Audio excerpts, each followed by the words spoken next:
la bestialidad imperialista. Bestialidad que no tiene una frontera determinada ni pertenece a un país determinado. What kind of democracy is that? What kind of freedom is that? Isto é a doutrina liberal. É a doutrina que o mercado e a democracia vão juntos, são inseparáveis. Isto é uma praga. Pues la utopía sirve para eso, para caminar. Saudações, pessoas! Sejam muito bem-vindos a mais um episódio do Vira Casacas Podcast. Eu sou Felipe Abal e tô aqui com ele, o homem que decidiu correr atrás do prejuízo, Gabriel Divan. Como é que vai? Olha, tem muita divergência, né, Abal, sobre essa frase, porque às vezes o cara corre atrás da máquina, o cara corre atrás do prejuízo, ele tá buscando o prejuízo ultrapassou ele tem que tentar empatar, não sei. O que eu sei é que às vezes a gente tem que correr por fora, isso sim, mas correndo de qualquer maneira a gente acaba suando, né, cara, e aí, bom, o pessoal já sabe o que eu vou falar, né, vou até me preparar aqui, né, porque tá suando, então olha só, finalmente você pode fazer isso, mas com a camiseta certa, porque eu vou contar uma coisa pra vocês, antes, toda vez que eu sair pra correr, é o mesmo drama. Camisa que gruda, esquenta, parece que te castiga por querer se exercitar. Eu só quero amar e só quero me exercitar. E eu sou castigado às vezes por isso, mas não mais, Felipe Abal. Eu te entendo perfeitamente, Gabriel Divan. Sabe que eu caminho todo dia, né, com o cão Francisco. O cão Francisco precisa se exercitar, precisa caminhar. E já usei aquela camiseta que parecia uma toalha molhada depois de 15 minutos, né? E não era pelo esforço, era pelo tecido, né? Fica aquele negócio nojento. Ah, o cão Francisco precisa se exercitar. É só ele, tá certo? Ah, eu também. Entendi, mas é meu álibi, ele é meu álibi. Ele é o álibi.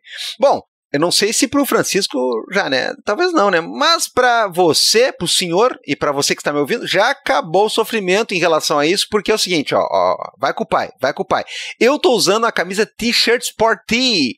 Eu vou repetir, eu adoro esses nomes, cara. T-shirt Sporty, da Insider.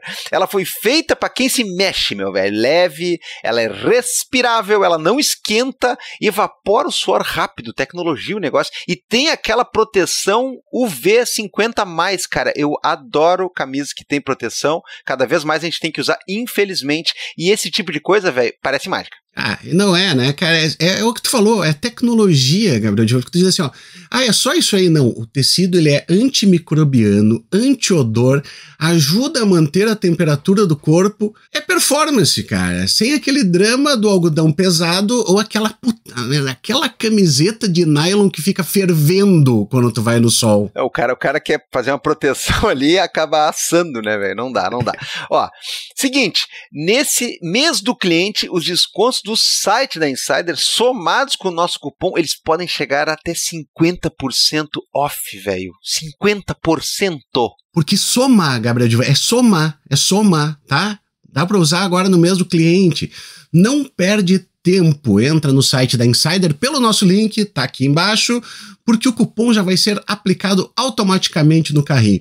Se você precisar digitar, é muito simples, né? Esse mês é só Vira Casacas. Vira Casacas simplesmente e tá adicionado o seu desconto. É isso aí, camiseta leve, performance alta e ainda com descontaço. Vai lá e garante a sua. Lembrando, hoje é Vira Casacas. Eles dão uma mudadinha de vez em quando pra ver se o pessoal tá ligado, né? Isso, só Vira exatamente. Casacas, só Vira Casaca, tá mais fácil que nunca. Muito bem, Gabriel Divan. Olha, nosso episódio tá muito bacana, né? Essa semana promete, Gabriel Divan, essa semana promete, né? Ter data marcada para as coisas acontecerem é outra coisa. Ter data marcada, ter cancelamento de outras atividades, né? Esse tribunal aí chegou e disse assim, não, vamos dar prioridade porque é prioridade, né? Reunião de plenária aí para ficar 11 votos lá sobre repimboca da parafuseta, não, tira a plenária dessa vez, deixa a primeira turma trabalhar. 5 pessoas, Felipe Abal, estão lá para garantir muita coisa para nós, para fazer a gente sorrir, suar, sofrer, né? Enfim. É isso aí, né? E se são 5 lá, são 3 aqui gravando. Antes da gente passar pro episódio, só aquele lembrete, Gabriel. Se você gosta de Vira Casaca, se você curte a gente, se você se compadece com o sofrimento que a gente passa de vez em quando com esse podcast, contribua com a gente. Então assim, ó, gostou desse episódio? Compartilha com o pessoal, comenta ali alguma coisa, passa no seu grupinho de WhatsApp, nem que seja para irritar a família bolsonarista, play é play, galera. É isso aí. Como dizia o Michael Jordan, né? Republicanos também compram tênis. Então é o seguinte, né? Michael Jordan. Que figura. Bom, a gente está aqui pedindo para você que compartilhe, que nos anuncie, que faça propaganda, que recomende a gente. São formas de ajudar o podcast e são formas muito bacanas de você espalhar coisa que você gosta, coisa que você acha legal, porque geralmente você faz o trabalho gratuito de espalhar coisa ruim para compartilhar a ideia de passar raiva ao lado de outras pessoas. Passe alegrias também. Fique com a consciência tranquila, eu estou espalhando qualidade pelo mundo.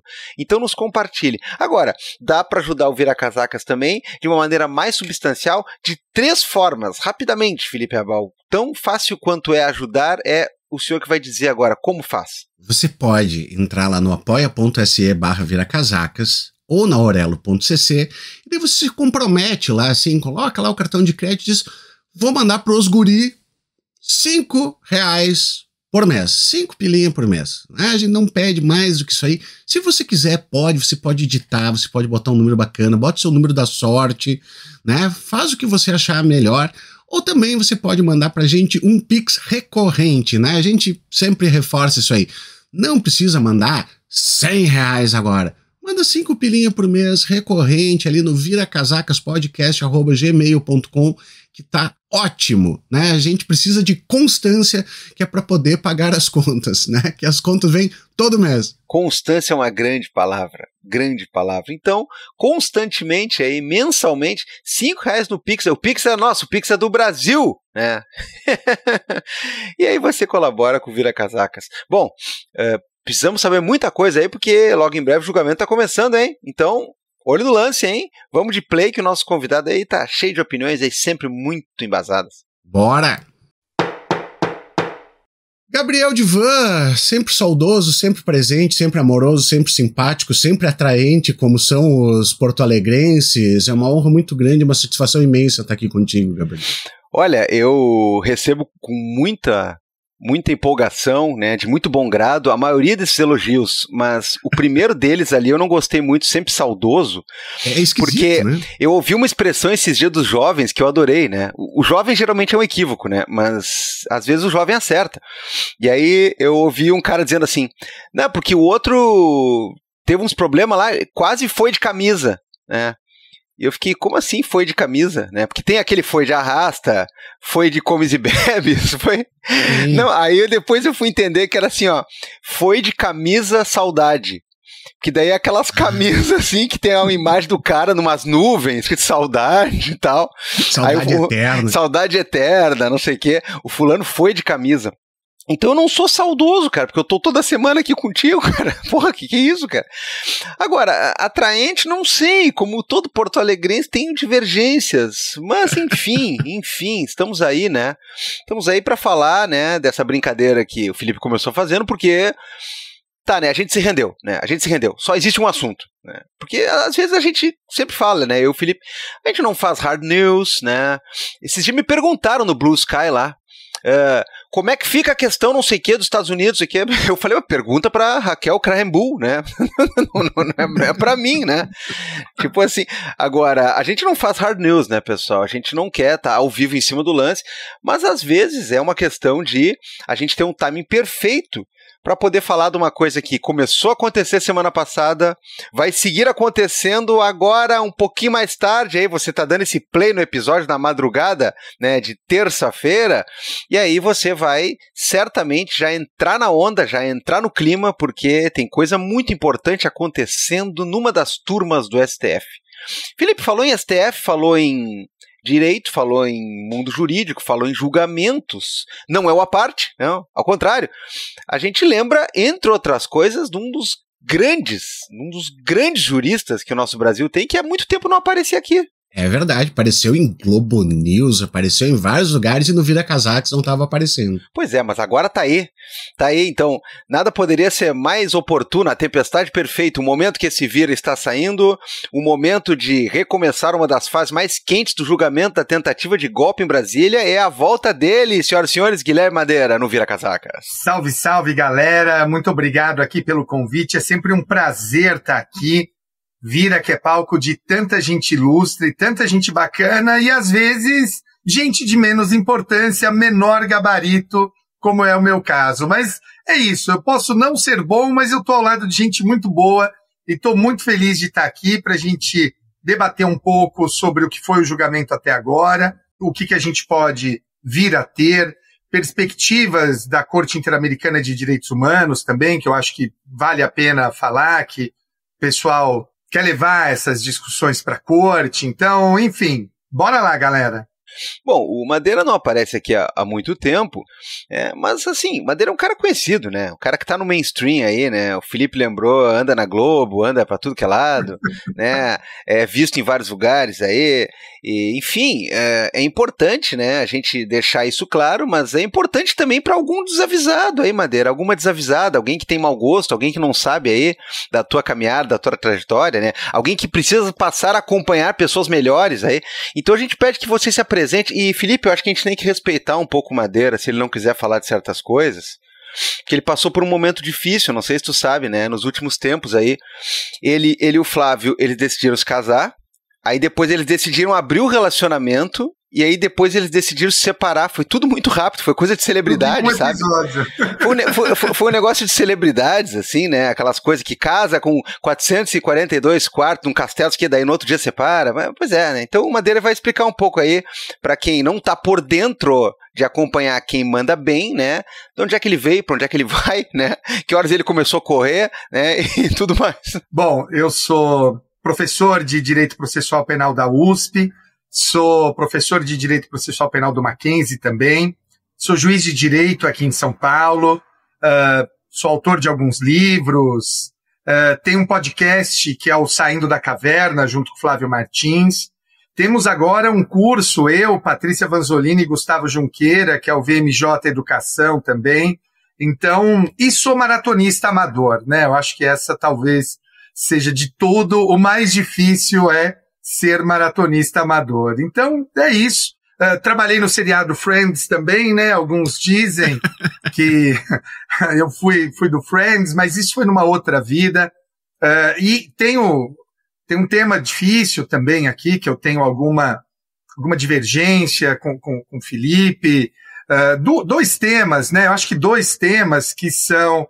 U2 é, sim, uma banda de rock, uma excelente banda de rock, e Lost, né? E o seriado Lost, que foi bom demais, eu reassisto todo ano, e é isso. Eu às vezes fico receoso de voltar aqui, embora eu seja ouvinte do Vira, sou patrono do Vira, aliás, sugiro a todos que sejam patronos, acho que é importante apoiar a mídia independente, mídia séria, independente. Eu não sei se eu posso chamar vocês de mídia, né? Mídia, vocês são produtores de conteúdo independentes, é muito mais do que mídia, né? São intelectuais falando, acho que apoiem o Vira, seja ele o que for, apoiem o Vira. Eu ia falar que a única coisa mesmo era assim, a gente não entrar no assunto YouTube, Madeira. Eu ia dizer assim, esse aqui é o nosso, né? O resto tudo pode, né? Tá aberto assim, mas isso aí vamos manter a amizade. Né? A gente vê a importância do Madeira no nosso coração, né? Que inclusive a gente segue chamando ele segue sendo um defensor, né, da banda U2, né, do conjunto musical U2, né, do seu líder e vocalista, na mesma presença aqui do Felipe, e as coisas vão andar muito bem, né, porque é isso, né, as coisas são maiores, né, são maiores que esse tipo de coisa. Mas, cara, eu não sei dizer se Lost é uma divergência aqui ou não, porque o dia que eu entender Lost, aí talvez eu possa chegar à conclusão se eu gostei ou não gostei. Eu queria deixar claro que eu e o Felipe, a gente gosta muito da série From, aquela que é da mesma galera do Lost, e que ela está indo para um lado perigoso também, porque tá chegando num momento que você sabe que os roteiristas não entendem nada do que estão fazendo mais, né? Eles simplesmente largaram para Cristo. Eu vou até assinar a Globoplay para assistir esse seriado, que todo mundo fala dele. Ele parece muito um outro lá, ele começa muito bem, aí depois ninguém mais sabe nada. Então... ele começou a dar umas patinadas, assim, nem eles entendem mais a história deles, então... Mas enfim, né, agora que eu já tô investido, eu vou terminar, Bom, isso tem tudo a ver com o julgamento, né, essa frase, né? Não sabemos como começou, não sabemos como vai terminar. Então eu já vou largar aqui, né, primeira batata quente aí pro nosso convidado. Madeira, o seguinte... É uma coisa que eu sei que tu deslancha muito, né? Porque, inclusive, a gente tem uma opinião parecida aí. Eu não ia te botar numa fria tão grande assim de largada. Eu vou botar num terreno que é um pouco mais, não vou dizer confortável, mas é um terreno que tu vai andar, vai patinar bem aí. Que a questão é a seguinte: comentários a respeito dessa primeira semana do julgamento no STF, eles quase que já são atualmente indistinguíveis de você discutir política, preferências e uma coisa que às vezes me alegra muito, mas às vezes me incomoda um pouco, virou quase que uma coisa unida com a ideia de falar no sentido do meme, da brincadeira, da piada, e aí parece que muito argumento se perde, assim, né? A gente sabe que tivemos aí algumas defesas que foram para um lado meio, sei lá, eu não sei como é que eu vou dizer isso aqui, né, histriônico, confuso, né, diversionista. Quando não tão técnico, vamos dizer. Assim como tivemos argumentos, e alguns deles interessantes, argumentos processuais, argumentos de questão de prova, argumentos de questão até, né, de pensar o sistema jurídico que a gente tem. Eu queria que tu fizesse uma primeira análise a respeito disso, porque a gente tenta fazer isso, né, tu quando participa tanto de programas, né, de mídia, aí sim mídia mais tradicional, quanto podcast, quanto no próprio SDC, né, a gente tenta fazer um comentário aqui às vezes que ele vai simplesmente ir para um lado um pouco mais técnico, um lado mais sério, um lado de tentar pensar a coisa, sem perder o bom humor, é claro, mas a gente vê que ultimamente, né, esse assunto, essa galera polariza muita gente a ponto de ninguém querer discutir nada, você só quer ver circo pegar fogo o tempo todo, e aí a gente fica meio perdido às vezes, né, no meio disso tudo. Então vamos lá. Olha, eu queria destacar aqui duas falas muito positivas. Não vou falar de falas negativas, porque acho que, né, essas a gente não se interessa. Eu quero destacar aqui o advogado acho que é do General Heleno, é um rapaz jovem lá de Brasília. O milanês? Isso, acho que é Bruno, né, o nome dele. E a fala do advogado do próprio ex-presidente Jair Bolsonaro, que é o Celso Vilardi. E a primeira coisa, eu falei para os meus alunos, Gabriel, eu falei, olha, ouçam as manifestações e foquem menos no conteúdo e mais na forma, para vocês entenderem o que são bons advogados e o que vocês não gostam nas falas, porque o jovem estudante de direito precisa aprender com os acertos e erros dos outros, né? Acho que isso é importante. Então, eu quero destacar esses dois pela forma e pelo conteúdo. Acho que levantaram questões muito interessantes. É o Matheus, só para lembrar, o Matheus Milanês. Matheus Milanês. Que o pessoal ficou falando que é Matheus Milanesa, né? Mas deixa para lá. Mas ele fez uma defesa muito boa, e eu até vi, infelizmente, uma galera deturpando, falando, olha, o advogado do General Heleno chamou o ministro Alexandre de inquisidor. É óbvio que ele não vai conseguir nada fazendo isso. Então, acho que vamos estabelecer questões técnicas importantes.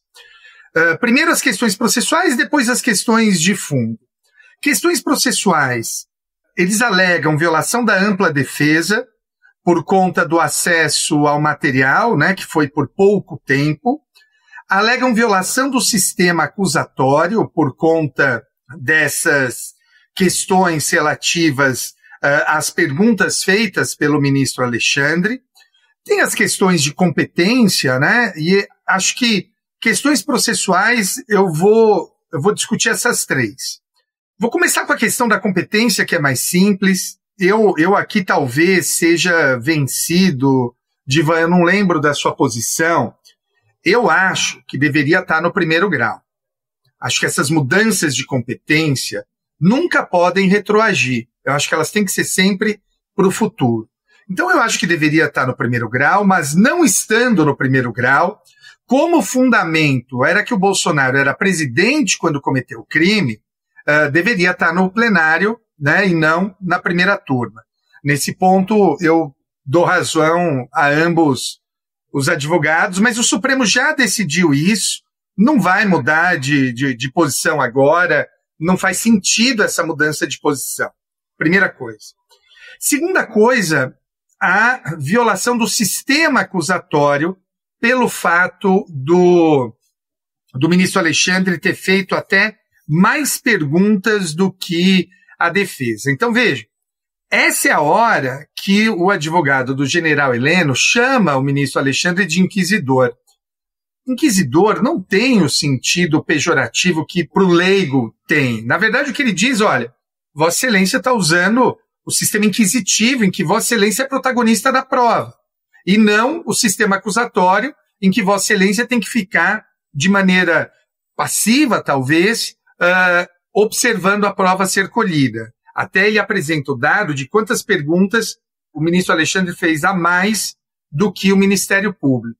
Aqui eu vou discordar da defesa do general Heleno e do ex-presidente Bolsonaro, porque me parece que há um problema no Brasil, e eu estou dando esse crédito nesse semestre lá na USP, no pós-graduação, que sistemas processuais virou aquela coisa de que dignidade da pessoa humana. Tudo que eu gosto, eu extraio do sistema acusatório, tudo que eu desgosto, eu boto no sistema inquisitivo, e falta aí um melhor esmero técnico. Eu não acho que o juiz perguntar, ou perguntar da forma que o ministro Alexandre perguntou, viola o sistema acusatório. Acho que talvez aí eu e você tenhamos alguma divergência nesse ponto. Eu acho que o juiz pode sim perguntar, a atuação é supletiva, mas não significa que tem que ser em menor número de questões, como se fosse uma régua matemática, quando comparado com a acusação. Então, o que o ministro Alexandre fez foi ir perguntando, e conforme surgiam perguntas, ele as fazia. Inclusive, eu acho que é questionável o advogado do general Heleno fazer essa alegação. Acho que me ocorreu até agora isso, porque, pelo que eu me lembro, o general Heleno não foi perguntado pelo ministro, foi só perguntado pelo seu próprio advogado, pelo Matheus.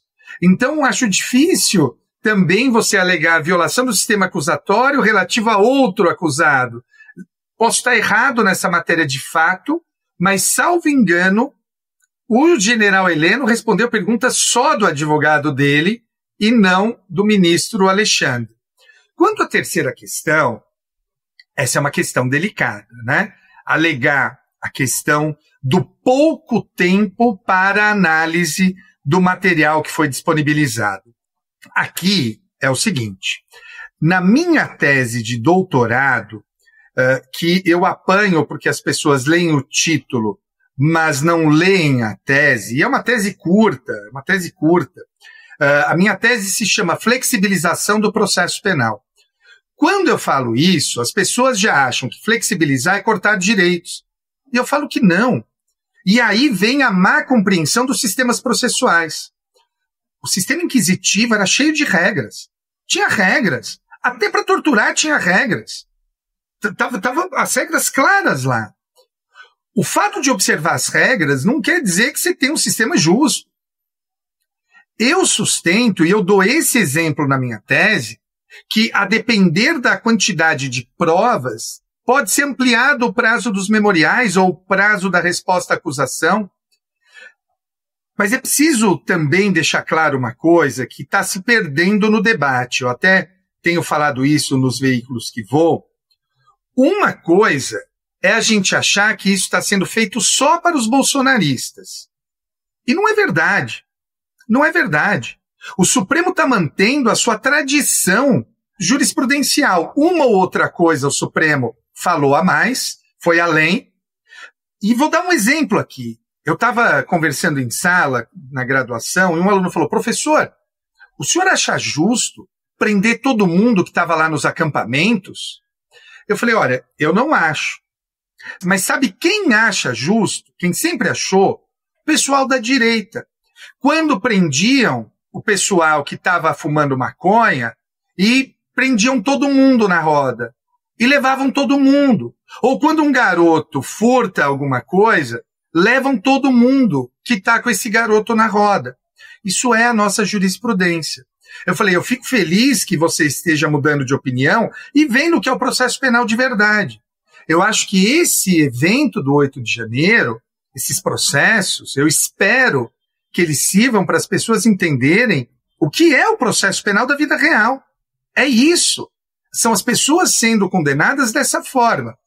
É óbvio que há pessoas ali no 8 de janeiro que cometeram atos gravíssimos ali nos acampamentos. E outras que nem tanto. A gente tem casos ali de moradores de rua, até um acho que chegou a ser absolvido pelo Supremo, mas o fato é que aquilo é processo penal na sua pura tradição. Então, as pessoas acham que estão sendo perseguidas no 8 de janeiro, alto lá. Eu sempre faço questão de deixar isso muito claro. O que o Supremo fez até agora foi simplesmente aplicar a jurisprudência, salvo uma ou outra questão. Como é que você vê isso, Gabriel? Olha, Madeira, tem uma coisa que eu acho que é legal falar, e é um assunto que a gente mesmo juntos já tocou, de certa maneira, em outra oportunidade, se não estou muito enganado, porque foram muitas coisas conversadas.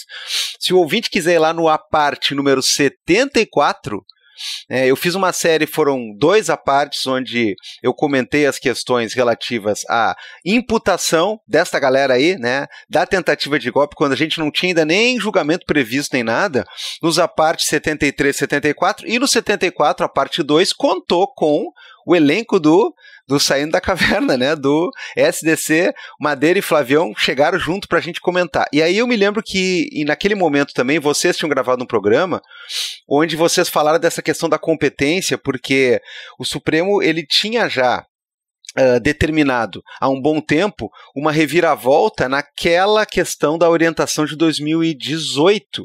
Aquilo sim foi uma coisa bastante simbólica, né? No sentido de dizer o seguinte, olha, tem que ser julgado pela prerrogativa de função, né, que o pessoal conhece por foro privilegiado, tem que ser julgado pelo foro privilegiado quando você está no exercício de um cargo e quando o crime que você pratica tem a ver com esse exercício. E, inclusive, tinha aquelas regras, né, de exclusão para primeira instância e tudo mais. Em alguns anos, o Supremo mudou o entendimento e passou a dizer, não, o que vai acontecer é, se você praticar um crime durante a constância do cargo que te dá o foro privilegiado, pode ser que abandone o cargo daqui a um tempo, você vai ser julgado como se fosse, né, o detentor daquele cargo. Então misturou uma coisa meio direito e processo penal, né? Importa um pouco não só quem era a pessoa, mas onde ela estava, né? Em que patamar ela estava na época. E realmente, quanto a isso eu concordo, eu acho que isso aí é uma espécie de retrocesso. Eu acho que a orientação de 2018 na ação penal 937, ela estava muito mais alinhada com o que deveria ser. Agora isso só uma coisa. É leite há muito derramado, né? Não adianta, né, esse tipo de coisa. Essa questão da competência, veja, essa posição nova do Supremo é a posição do Badaró, na tese dele sobre juiz natural. O meu problema com o Supremo não é a escolha da tese, é a falta de escolha de uma tese. Escolha uma e fique nela até o final. Esse é o problema. Esse é o problema. Essas mudanças constantes, o que eu defendo para evitar problemas? Mudou? Tudo bem, só que só vale dali para diante. Não vale para os casos passados. Beleza.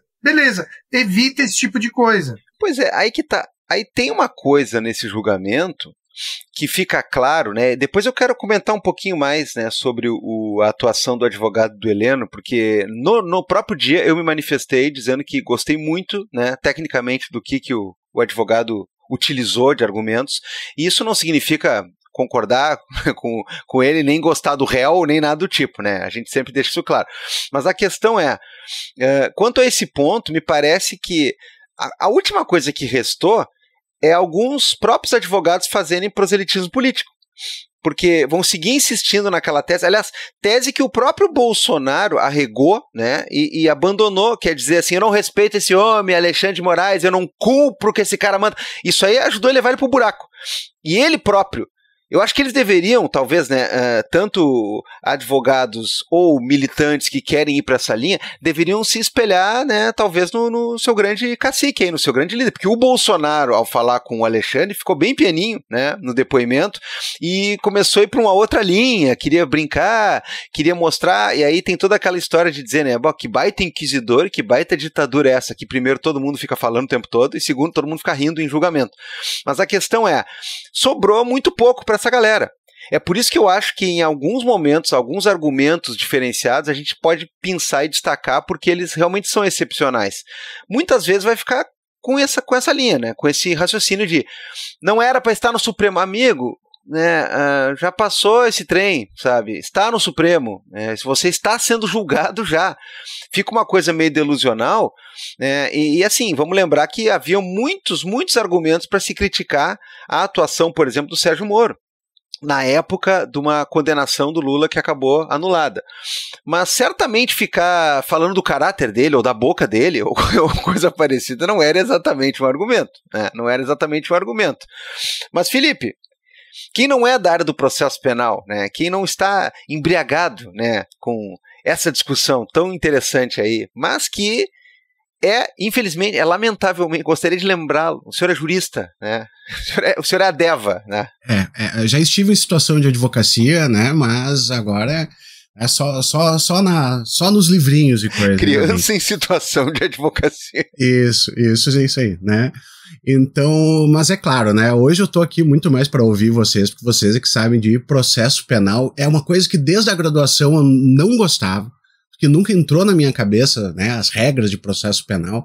Sempre gostei do negócio mais retilíneo do processo do trabalho, sabe? Reclamatório, embargo, recurso ordinário, vai indo assim, acho sempre mais divertido. Mas assim, Madeira e Divan, né, eu quero ouvir os dois aqui hoje. Duas coisas me chamaram mais a atenção, assim, dos argumentos sérios, né? Porque teve essa questão do pessoal usar como bancada, né, política. Teve aquelas coisas que me deixam assim, né? Eu gostei muito quando o Madeira falou assim, os alunos têm que ver mesmo para ver essa postura, né? Aquele negócio de querer pagar também de erudito, né? O Ijuca Pirama, né? A poesia que eu gosto, não sei o que. Tipo, amigo, assim, primeiro que foi um negócio, né, médio, assim. E depois que não te auxilia em nada. Então, assim, teve vários momentos, assim, de engraçado a trágico, assim, no meio do negócio. Mas teve, sim, coisas que eu acho que a gente pode discutir com seriedade de argumentos. Uma coisa que eu queria ouvir mais, Madeira, que tu já trouxe, mas é exatamente essa questão de um cerceamento de defesa por causa da quantidade de provas. Porque teve mais de um advogado que chegou e disse, poxa, foram 70, né? Quando eles disseram assim, tem muita prova, eu digo, tá, muita quanto, amigo? Daí o cara disse 70 terabytes de documento. Eu digo, caramba, tu tem que comprar um servidor, né? Tu tem que comprar mais um computador, tu tem que comprar um servidor para baixar todo esse troço. E, como eles bem falaram, né, coisas organizadas à moda da PF, que a PF se entende e o advogado vai ter que olhar um por um dos documentos e de tudo, né? Tem coisas do argumento do Heleno, assim, que eu achei fraco. Aquele negócio dele do... Não, mas veja, na caderneta, uma estava na página 2, uma estava na página 100, logo não tem conexão como em um livro. Eu digo, que livro tu tá lendo? Os meus livros têm conexão da página 2 até a página 100, isso aí não existe. Mas assim, 70 terabytes de documento é muita coisa, né? É uma cacetada de coisas. Isso é uma delas. A outra coisa que eu queria saber de vocês, o Divan já falou disso aí numa parte também, mas eu acho que sempre é importante a gente tocar, porque se alguém ligou a televisão naquele dia e viu, talvez tenha ficado com esse negócio, que é essa questão da imparcialidade que eles estão falando muito também. Porque é esquisito, né, gente? Quando tu vê assim, Alexandre de Moraes relator, ele diz aqui, vamos relatar o troço. Então, daí eles disseram que iam me matar. Poxa, e tu tá aí julgando o negócio e eles iam te matar, né? É estranho, né? Então, assim, sobre essas duas alegações, tem algum fundamento, tem alguma coisa? De novo, a gente não tá passando pano pra ninguém, tá? Com relação a esse suposto cerceamento de defesa, À primeira vista, a gente fica chocado, né? Pô, todo esse volume de provas e como é que eles iam fazer, mas eu devo discordar nesse ponto das defesas e vou usar 2 argumentos. Um pragmático e um mais teórico, por assim dizer. O mais teórico, olha, quanto que seria de tempo suficiente para analisar 70 terabytes? É 1 ano? 2 anos? Então, né, acho que fica difícil sustentar, mas tem um segundo que é pragmático.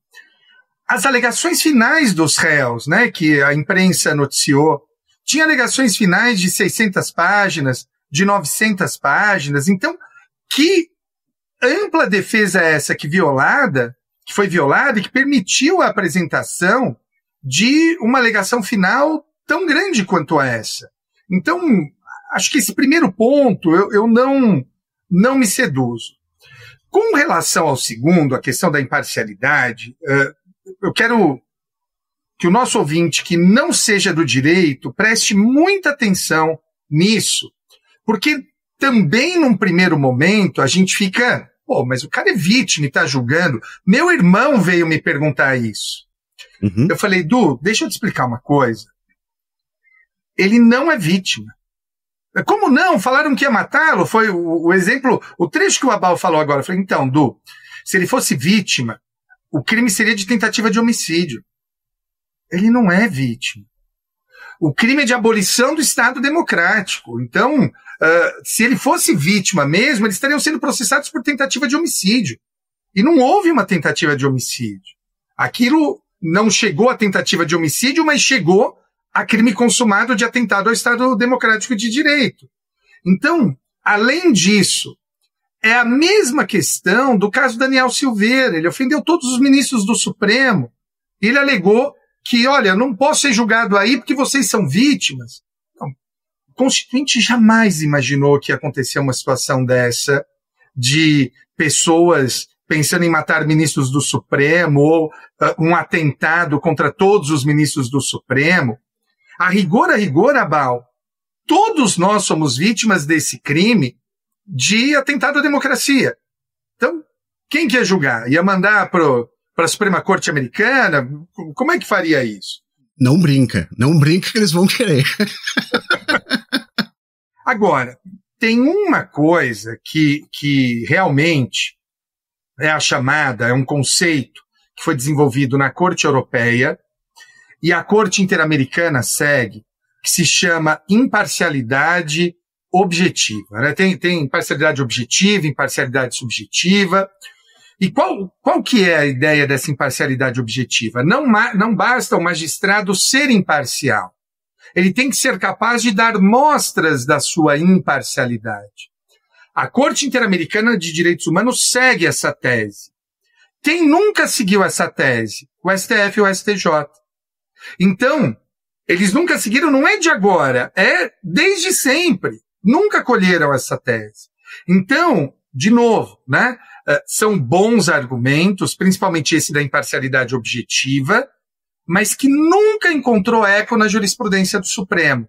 Então, eles não estão perseguindo os bolsonaristas, estão simplesmente repisando a sua jurisprudência. Espero que o pessoal agora, tendo conhecimento disso, se junte a mim. Eu também acho que a imparcialidade objetiva precisa ser respeitada, mas eu sou posição minoritária. E antes, quando eu falava disso, por exemplo, no mensalão.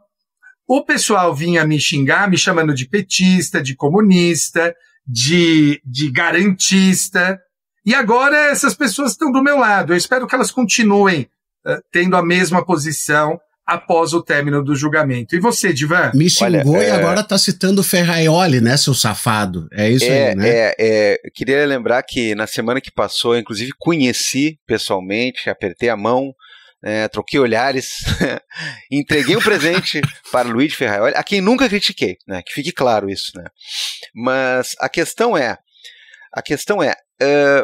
a gente falou tanto sobre isso já, né? Eu já falei repetidas vezes, o Madeira também, né? Se procurar aí, é um assunto que a gente se obrigou a voltar nesses últimos tempos, porque é uma coisa tão óbvia, mas tão óbvia, que ele passa, inclusive, por um conceito que o próprio Madeira já veio discutir aqui certa vez com a gente no Vira, que é uma questão de vários terraplanismos, né? Inclusive o terraplanismo jurídico, no sentido do cara pegar e dizer assim, ó, essa questão é muito fácil de se resolver, né? Você percebe que o ministro que é a vítima do acusação e da tentativa e do xingamento e do que quer que você queira, está julgando o cara, então é uma marmelada. Não, meu amigo, é ao contrário. Você não pode ser tão infantil achando que você vai disparar xingamentos aos ministros e depois você vai levantar essa própria objeção no sentido de dizer que eles não podem lhe julgar. Esse é o nível Daniel Silveira, né? É o nível... Eu acho que aquela coisa de não alegar a própria torpeza tinha que se chamar princípio Daniel Silveira, né? Porque foi basicamente isso. Agora, no momento que um dos planos era, né, de matar o presidente Lula, o vice-presidente Alckmin e, eventualmente, o ministro Alexandre, a gente tem uma coisa que parece, obviamente, e é muito mais grave, mas ela trafega mais ou menos pela mesma linha. Porque, senão, é o seguinte, eu tenho como fazer todos os juízes do Brasil se darem por impedidos, ou eu posso arguir o impedimento deles para julgar.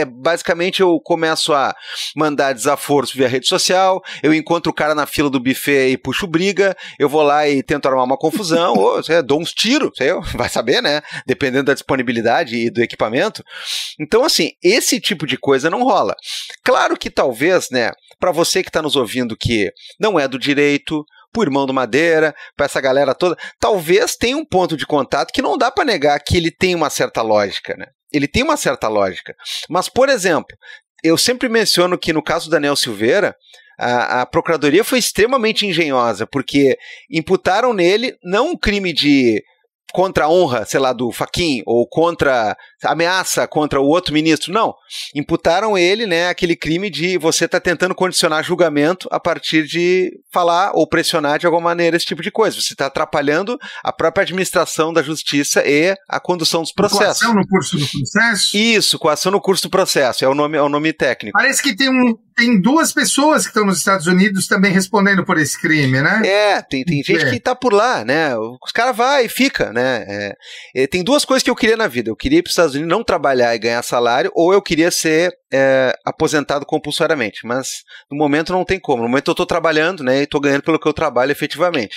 Mas assim, cara, tem lógica. É óbvio que tem lógica, mas é preciso entender também que não tá na mão desse cara, e aí eu puxo a questão terraplanista por isso, porque a pessoa que é criada, a pessoa que se educou, se politizou e não faz nada além de ficar gravitando nesse mundo de troca de farpas em rede social, ela acha que resolve as coisas de um jeito muito simples, né? Todo mundo tem um touché, todo mundo tem a carta na manga pra jogar, e aí o cara diz assim, ó, o mesmo ministro que é vítima não sei do que é o que está julgando. Olha a palhaçada. Não, cara, ele não é vítima num sentido direto, assim como ele poderia ser vítima em vários sentidos, inclusive, como disse Madeira, né, em que a nossa democracia inteira é vítima de uma tentativa de golpe. Então, assim, isso aí não vai colar, não tem possibilidade. A gente tem sim que pensar em critérios mais objetivos para a imparcialidade. Tem muitos deles que são constantemente rebaixados nos últimos tempos, né, e a gente precisa sim lidar com isso. Agora, você não vai conseguir bloquear um julgamento como quem impõe letras miúdas num contrato e faz uma jogada lá. Não é bem assim que funciona e não é assim que vai funcionar. E já não funcionou, né? Que fique claro. Agora, temos que colocar também na mesa essa situação do que diz respeito ao próprio conteúdo do que está sendo trabalhado, né?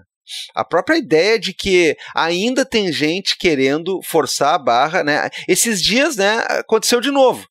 Veio mais um parlamentar dizer que valeria a pena, então, ir mais fundo na tentativa de golpe, porque se o golpe tentado não deu em nada e ainda assim vai ser punido, né, a pessoa deveria concretizar o golpe. É que nem dizer, o cara da próxima vez é melhor matar do que tentar matar. Sabe, é um argumento que não dá para negar que, em algum nível muito raso de tentativa de botar, né, uma plataforma lógica, existe. Mas, pelo amor de Deus, a definição do crime é tentativa de abolir o Estado democrático por um motivo que todo mundo já entendeu qual é, né? Você não vai abolir o Estado e o Estado vai te punir, né, depois, porque você aboliu, você destronou, né, toda aquela lógica que serviria para, em tese, te punir.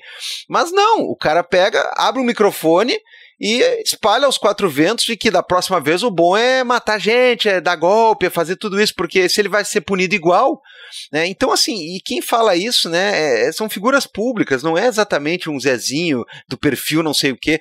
Então, assim, há um descalabro muito grande em relação a isso, e há um descalabro, inclusive, que me dá um pouco de medo, no que diz respeito a, não assim, as instituições, meu Deus, olha, a gente sabe que às vezes elas não funcionam, às vezes elas funcionam, tem casos que elas funcionam especificamente de um jeito e outras de outro. Agora, quando começa a gente chegar nesse padrão, onde tu tem uma turba de descontentes que começa a ir para tudo que é tipo de frente, inclusive a frente jurídica, né, uma tentativa de uma anistia que pela segunda vez, né, num curso recente da nossa história, a primeira foi aquela questão do próprio Daniel Silveira com a graça concedida a ele, é uma tentativa de perverter, né, um conceito, uma coisa importante, uma coisa que seria politicamente histórica, né. A ideia é tentar usar um último ferrolho, uma última possibilidade para ser uma espécie de recurso que não existe, né?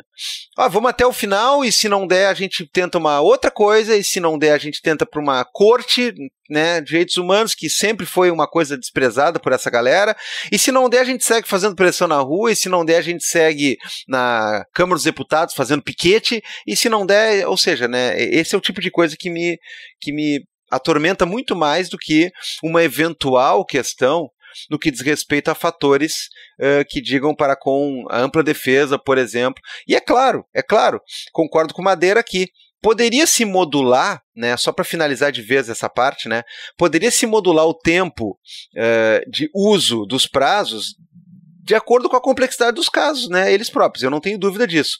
Mas tem que ver o seguinte também, Felipe, havia não sei quantos tera, né, para dezenas de terabytes de material. A acusação, ela tem que botar isso, né, num papel que não é mais um papel, mas a gente é antigo, a gente fala assim, né, tem que botar no papel, tem que botar para jogo de uma maneira que faça sentido e que tenha possibilidade de ligação com o que ela quer inserir ao final em termos de acusação. Então, assim, a acusação também, né, a PGR também tem que pegar todo aquele material e veicular de uma maneira que diga o que eles querem dizer. Então, quem vai se defender, obviamente, né, existe um gap aqui, existe uma desvantagem em relação à quantidade de material e tempo a partir do qual você ficou com ele disponível. Mas você vai se defender da acusação que foi feita, né, e a acusação, ela com certeza não é uma acusação de 70 terabytes. E a defesa também ela foi muito robusta, né? Então não me parece que há aqui alguma coisa como se eu te desse 1 minuto de uma ampulhetinha de jogo de tabuleiro dizendo assim, ó, rebate tudo isso aqui que eu tô trabalhando há 6 meses, né? Não é bem assim. Eu tô com a do Bolsonaro aberta aqui na tela, foram 197 laudas. Pro nosso ouvinte, se quiser digitar, é só escrever alegações finais Bolsonaro PDF, são 197 laudas a do Bolsonaro. É bastante coisa. Agora, quanto ao mérito, Gabriel, eu acho que talvez aí a gente vá concordar na maioria, talvez a gente possa divergir, talvez na dosimetria, mas vamos lá. Os bolsonaristas têm dito o seguinte, as defesas também, olha, não houve sequer tentativa, houve mera cogitação. E aí é muito importante a gente entender. A defesa do professor Celso Vilardi foi muito boa, está com parecer de um professor da PUC aqui de São Paulo, professor do EC, e eles argumentam basicamente o seguinte, olha, quisessem antecipar a punição mesmo, eles teriam feito como nos outros países, que a antecipação da punição é ainda maior. O uso do direito comparado ele é interessante, mas até um limite, né? Porque cada país tem a sua especificidade. O que eu gostaria de dizer? Eu queria que o nosso ouvinte tomasse muito cuidado quando ele ouve comparações com esse crime, com o crime de tentativa de homicídio, com o crime de roubo ou qualquer coisa que o valha, que são crimes diferentes. Se eu ando com plutônio na rua, eu já estou cometendo um crime do Código Penal, independentemente do plutônio vazar ou não. Porque se considera que é tão arriscado, mas tão arriscado, que eu não posso andar com esse material radioativo comigo no carro. E no caso do Bolsonaro, do ex-presidente Bolsonaro e do 8 de janeiro, aqui eu acho que a Procuradoria andou muito bem. Porque se a gente olha a foto, não tem nada, né? Os atos isolados, olha, foi só uma minuta que ninguém sabe quem fez, foi uma conversa de WhatsApp num grupo de tiozão, isso não quer dizer nada. Se você olha as coisas isoladamente, é um Kids preto que não sabia pegar táxi, pegar Uber, sei lá o quê, enfim. Se você olha isso separadamente, não tem nada, né? Mas não é isso. É o conjunto. Todos esses fatos encadeados mostram, sim, uma tentativa.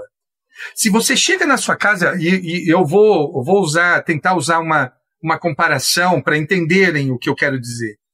Se você olha um dia o seu companheiro, a sua companheira, e ele esconde o celular de você, isso por si só não quer dizer nada.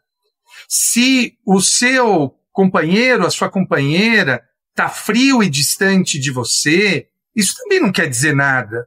Se o seu companheiro, a sua companheira começa a chegar num horário diferente, inventar viagens com a empresa, isso também por si só não quer dizer nada. Agora, a soma de tudo isso quer dizer alguma coisa. Quer dizer alguma coisa. É bom ficar de olho. Se o seu companheiro ou sua companheira não te deixa olhar o celular, se ele chega mais tarde todo dia, se ele está frio e distante, inventa viagens, o conjunto desses atos pode indicar uma traição. Então, acho que é muito importante que a gente entenda o conjunto e não os atos isolados. O que eu vejo que as defesas têm tentado fazer, e é o papel das defesas, é jogar luz nos atos isolados. Mas não são os atos isolados que determinam o reconhecimento da tentativa de golpe, mas o conjunto. Não sei o que você acha, Gabriel.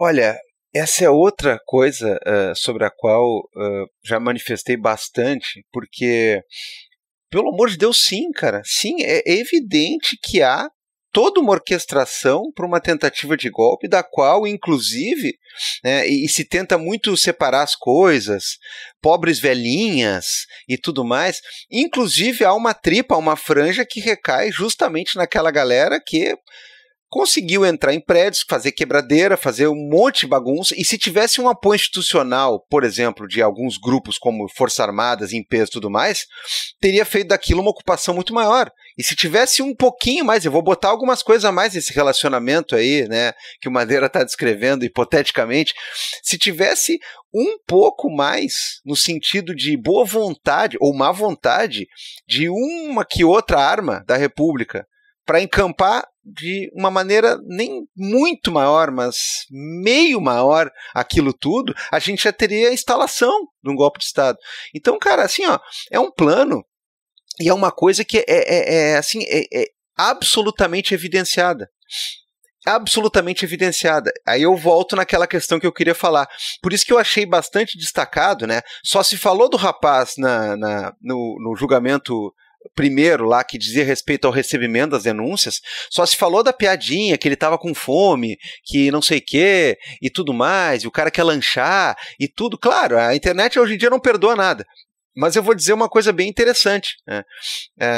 A defesa do Heleno, naquele momento da semana passada, ela foi para um lado que eu achei bem inesperado, e não foi negada a possibilidade de haver um golpe, de haver um plano, de haver todo esse encadeamento, foi simplesmente uma coisa do tipo assim, ó, olha, o meu cliente, ele é um cara bastante alheio a essas coisas, ele não teria capacidade, ele quase teve que xingar, né, o próprio cliente, assim, ele não teria capacidade para participar disso, ele não estava dentro dessa jogada, ele não queria saber desse esquema, ele não tinha ingerência, ele não sabia nem mal e mal que ele anotava numa caderneta.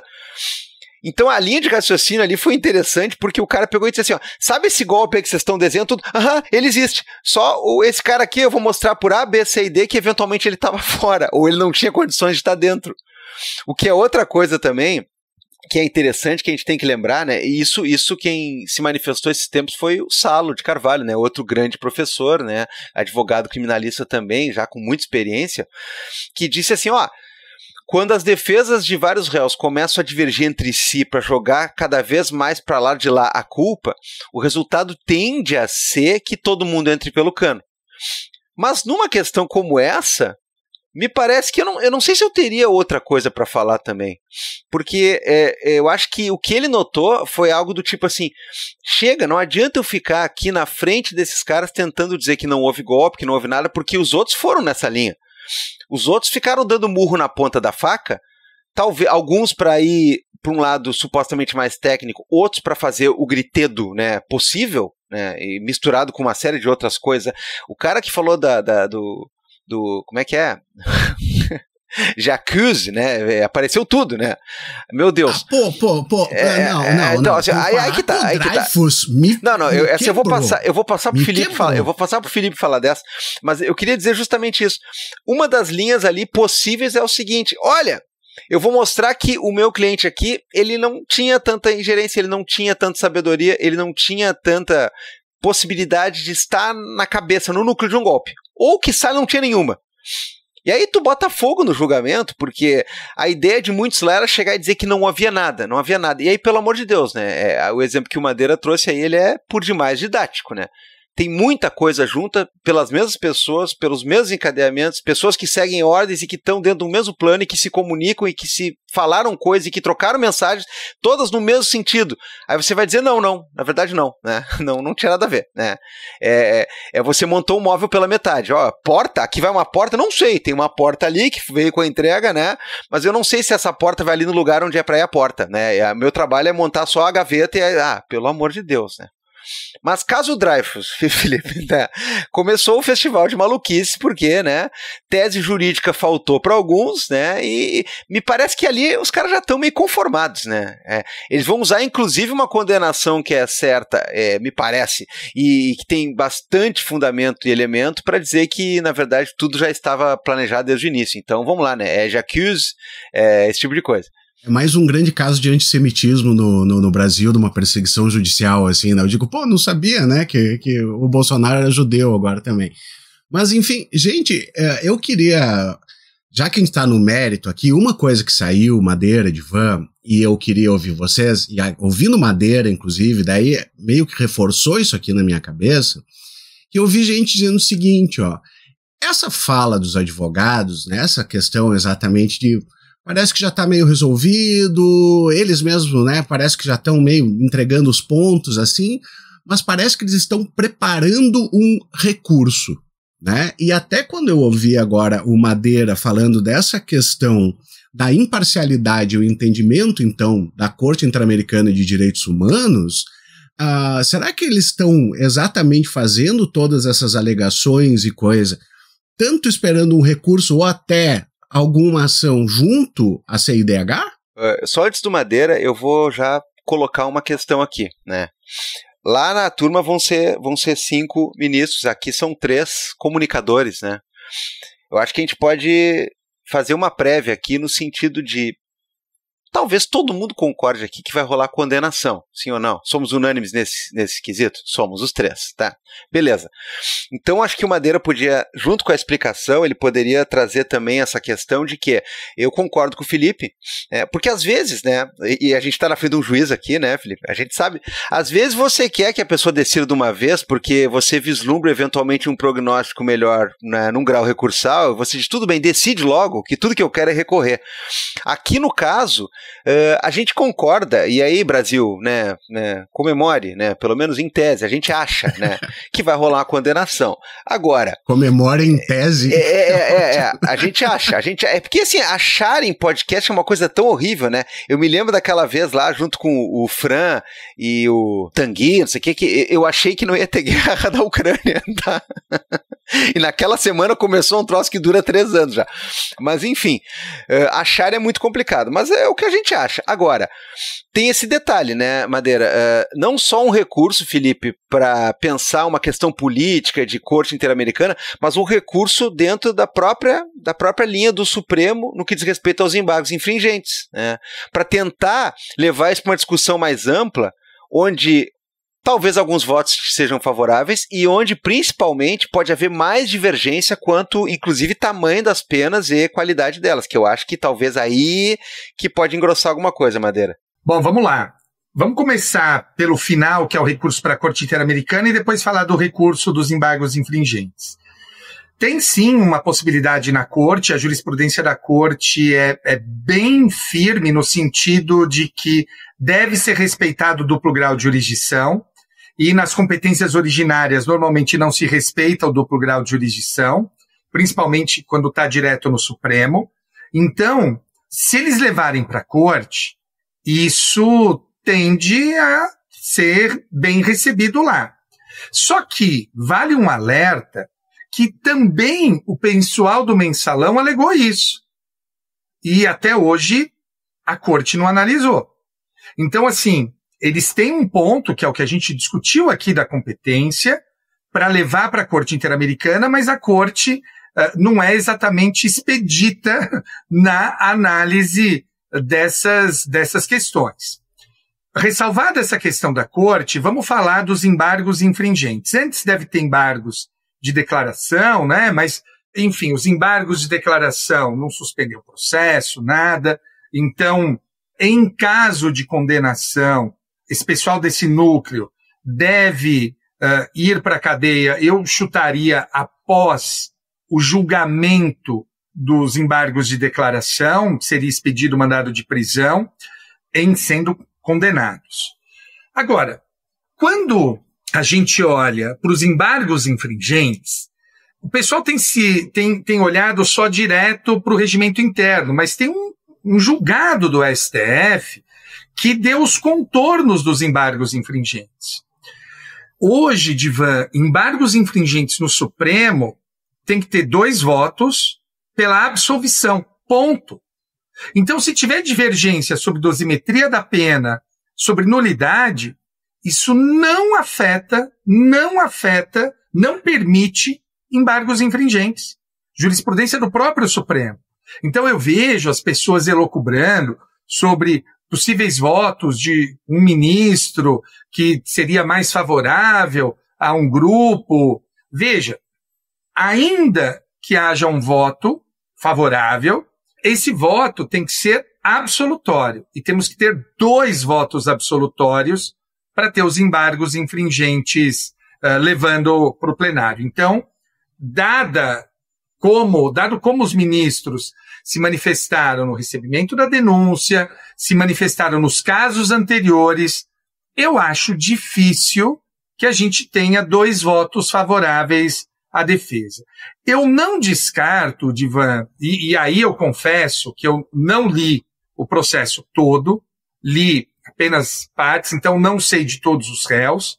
Eu não ficarei surpreso se, a partir de hoje, né, o julgamento retoma agora com os votos dos ministros agora, eu não ficarei surpreso se a gente tiver absolvição de um ou de outro. Não ficarei surpreso, porque acho que é possível, sim, que haja essas absolvições. Insisto, eu não vi provas relativas a todos, então acho difícil, eu não me sinto à vontade para cravar, olha, esse é culpado, esse é inocente.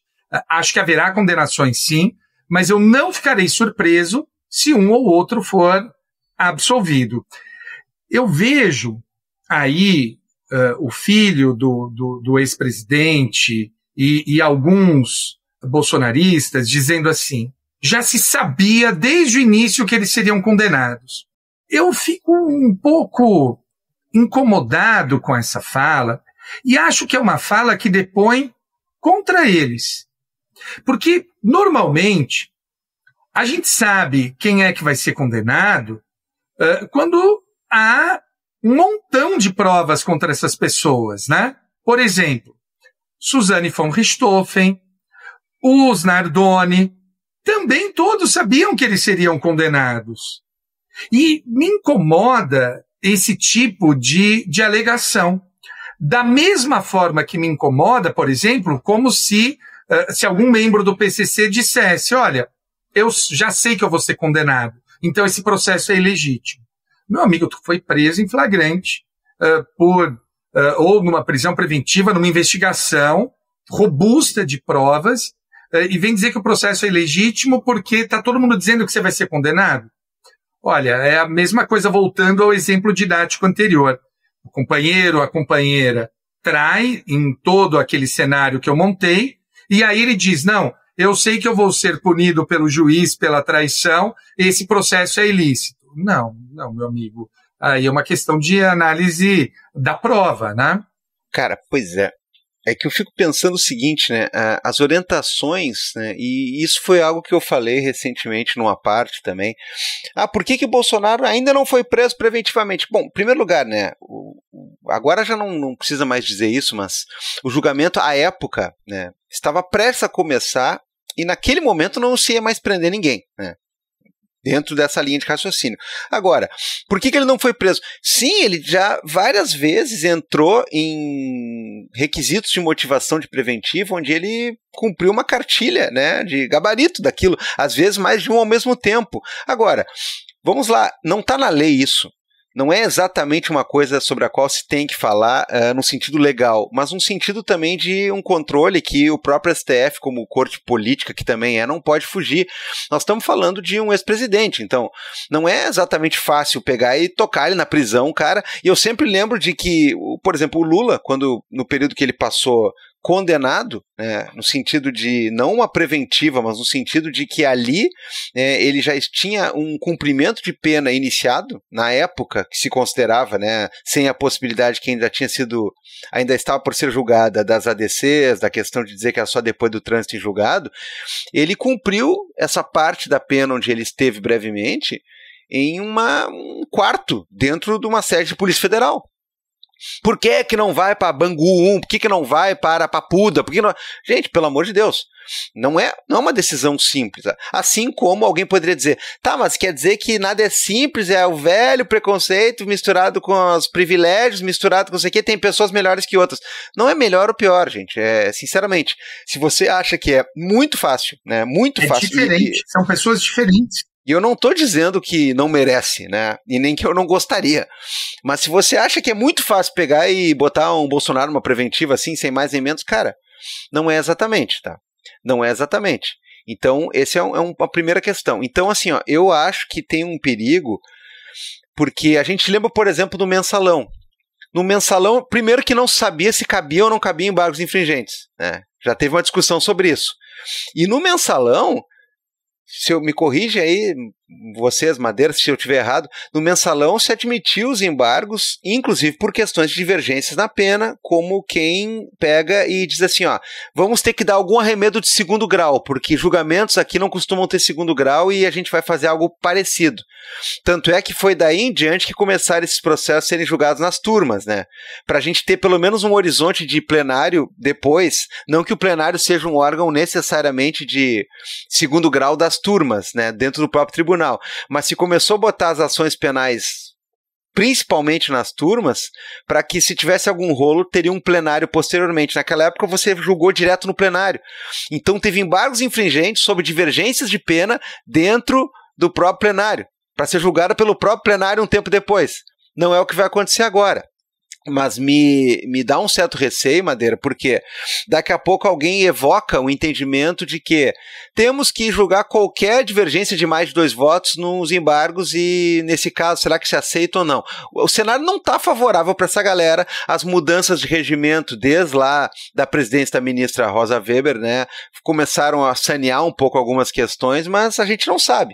Então que as pessoas fiquem atentas, porque é um julgamento que é ele tem alta octanagem política em vários sentidos, principalmente nesse de olhar às vezes para algum tipo de coisa, e o STF parece muito implacável na opinião de muitos, né? Mas ainda é um tribunal que vai olhar para certas coisas e pensar assim, vamos com calma aqui, em vários sentidos. Tem uma coisa aqui também sobre essa questão da prisão do Bolsonaro, caso ele seja condenado, e eu acho, de novo, eu quero bater nessa tecla, eu tenho batido nela, que eu acho importante a gente entender. Ah, mas o Bolsonaro não é igual a qualquer pessoa? Não, não é. Não é. Assim como Lula não é igual a qualquer pessoa. Eles são presidentes, ex-presidentes. Imagina o Bolsonaro na Papuda. E imagina que ele é um troféu em caso de rebelião. Você imagina se tem uma rebelião e o crime organizado consegue pegar o Bolsonaro? Imagina, por exemplo, se ele vai ter o risco que é para os outros presos, para os familiares, para os policiais penais. Não faz sentido.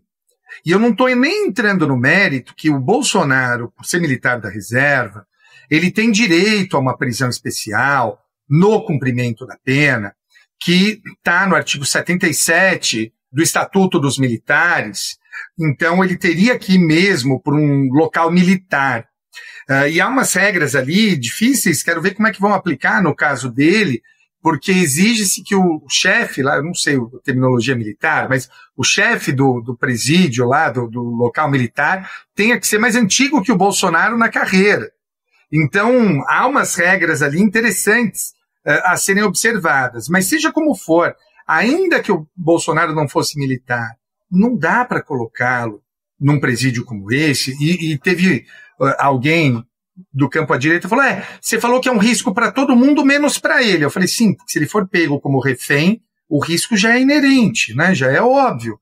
Então, me parece claro que aquele que é refém já tem um risco. Então, o risco é evidente. Então, a gente precisa também deixar de lado um pouco os nossos afetos e desafetos para a gente conseguir produzir um país melhor, né? Então, acho que por mais que eu tenha as minhas divergências de visão de mundo do Bolsonaro e do grupo ideológico dele, mas eu acho que a gente tem que tentar ter uma postura civilizatória e talvez eles não tivessem conosco, mas é isso que faz a diferença, né?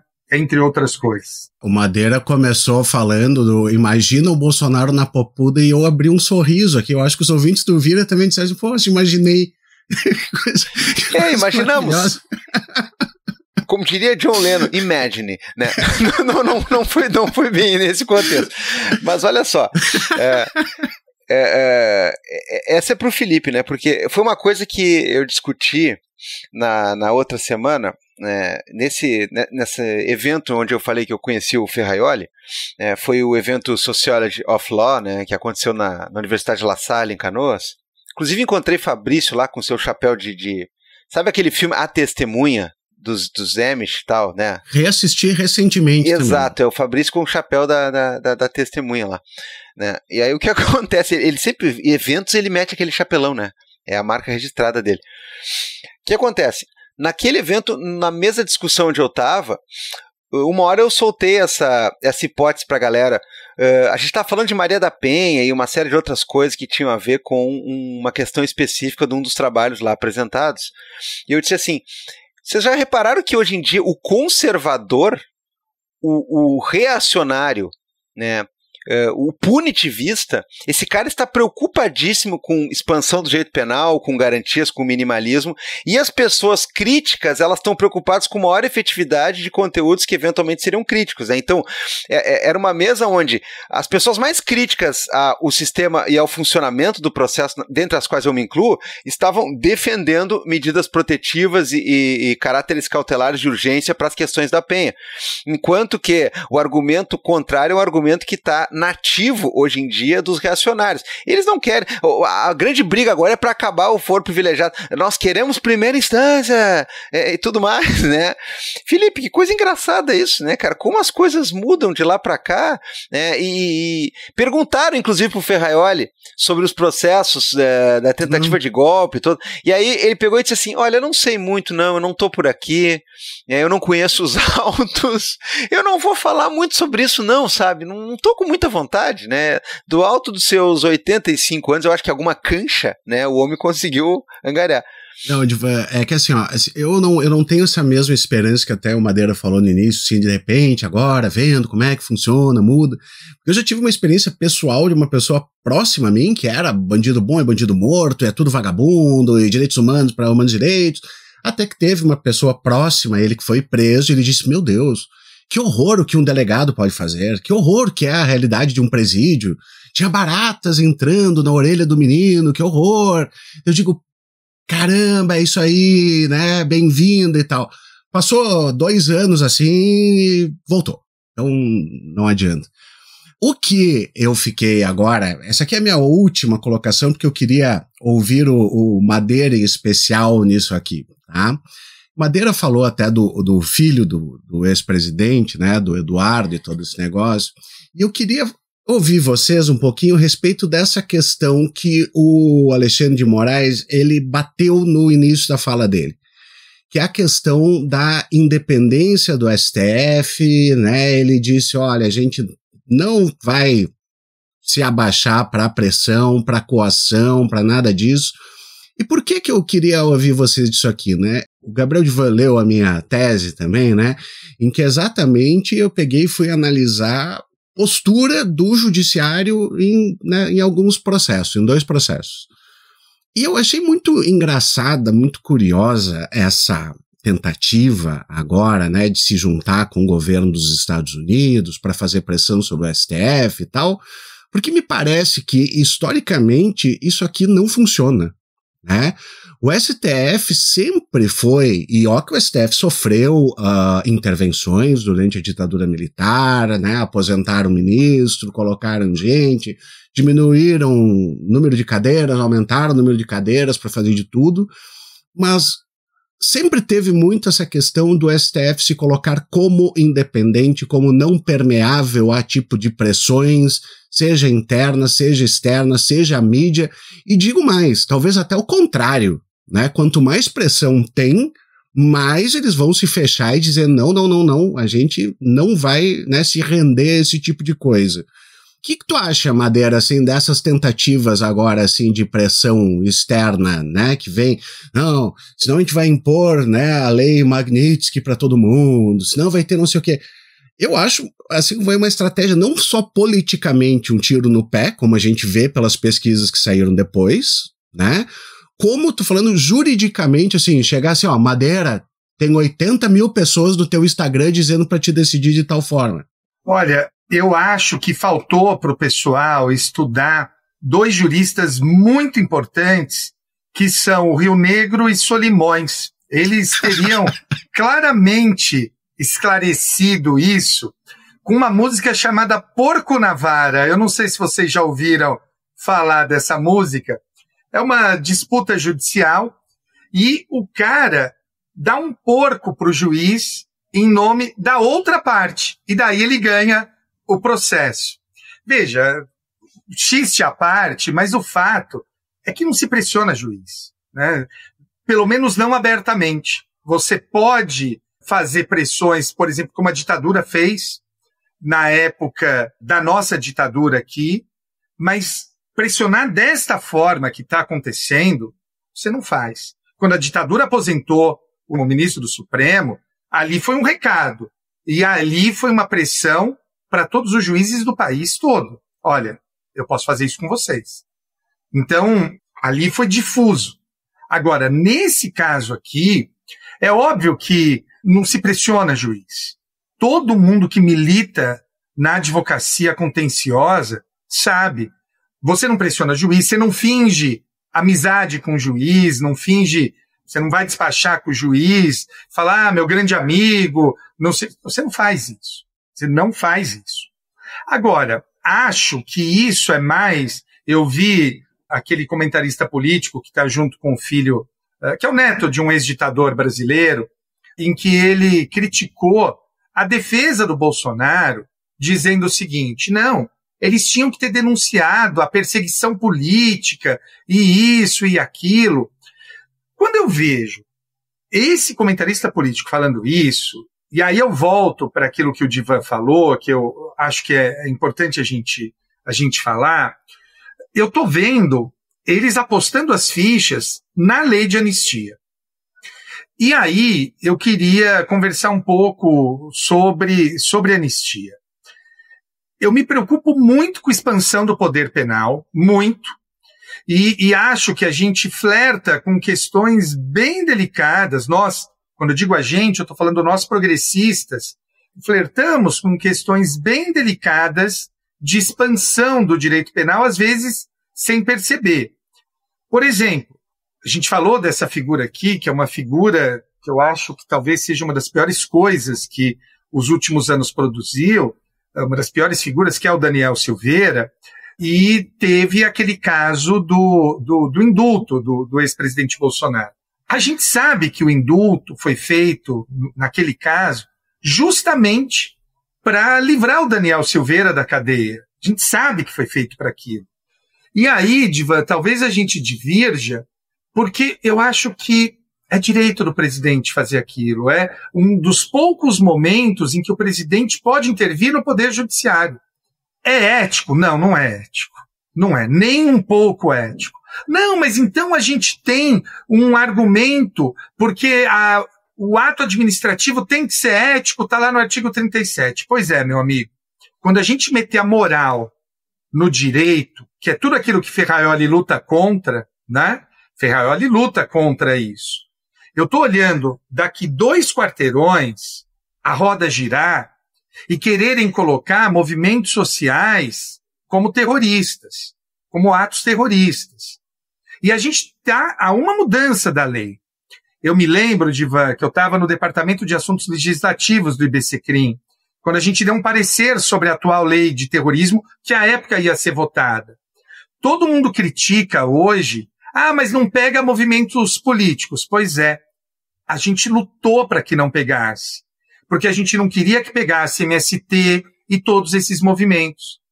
Vocês que defendem, vocês eu digo, não vocês dois, mas os nossos ouvintes, que defendem a mudança na lei para pegar também movimentos políticos, saibam, daqui 2 quadras, quando a roda girar, vai pegar defensores de direitos humanos, vai pegar movimentos sociais, que é tudo aquilo que a gente luta para não pegar, que são movimentos legítimos.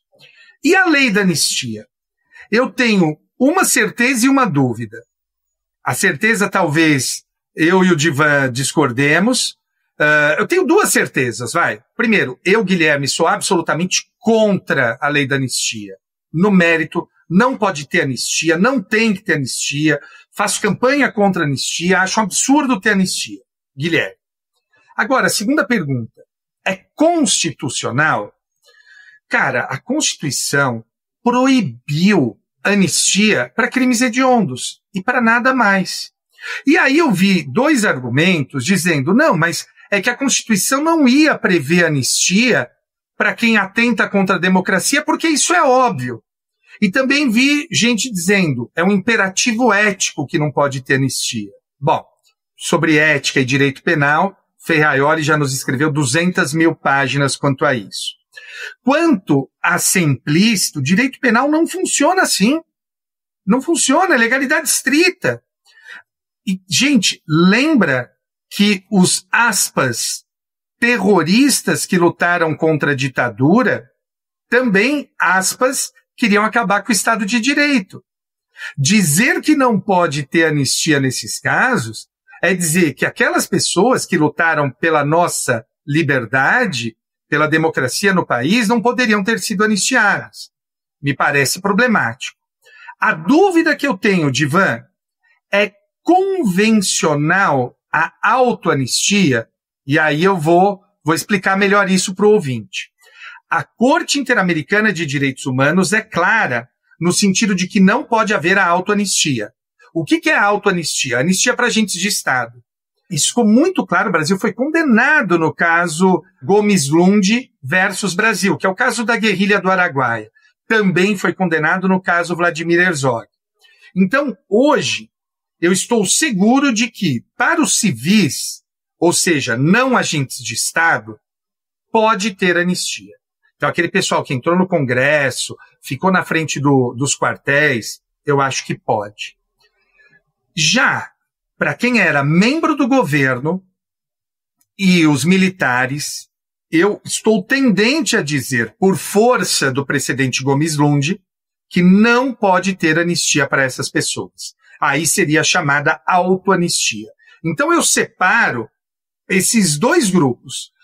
Na falta de uma palavra melhor, os civis, ou seja, pessoas não ligadas ao governo de forma alguma, civis, entre aspas, essas pessoas podem. Agora, pessoas ligadas ao governo e militares, me parece que não podem ser beneficiados pela anistia, seria uma autoanistia. O Brasil já foi condenado a revogar a lei da anistia só para os militares e não revogou, tá? Não revogou. O Brasil descumpre as duas condenações da Corte Interamericana nesse ponto. Então, não sei o que o Divan, o que o Abal pensam disso. Olha, eu acho um pouco difícil, Madeira, essa divisão aí que tu propõe, mas eu já, de plano, vou dizer, né, que quem ouve Vira-Casacas aqui não vai encontrar simplesmente uma gritaria fácil, né, e encerra o assunto com uma ou duas tiradinhas ou coisa parecida. Não, a gente está aqui justamente para pensar algumas coisas e para dar argumento para o nosso ouvinte, né, se posicionar a partir do que está acontecendo. E repito, pessoal, pensar e ter ponderações não impede que você comemore nada, né? Não impede que você, né, abra a cervejinha, aquele papo todo, né, que a gente sabe bem qual é e que a gente, de certa maneira, anseia em algum sentido. Mas quanto a isso, sim, temos que pensar, e eu diria que, Madeira, tu tem um bom ponto. Mas eu continuo com a tese de que quando a coisa é tão explícita a ponto da gente ver que é uma proposta de anistia na impossibilidade, é um paraquedas para quando houver uma condenação e não mais tiver possibilidade de recursão nenhuma. Aí alguém vai perguntar, mas como é que diferencia quando é paraquedas, quando é uma proposta? Eu não tenho essa resposta. Eu não tenho essa resposta agora. Eu sei quando evidentemente é. Por isso que eu me posicionei tão fortemente, né, pela inconstitucionalidade daquela questão do Daniel Silveira, porque foi um dia depois da condenação pelo STF, ou seja, teve uma clara face de revanche política. E eu digo sim, essa é constitucionalmente uma tarefa, por exemplo, no caso do indulto, da graça, são tarefas que partem do executivo, que partem do gabinete presidencial.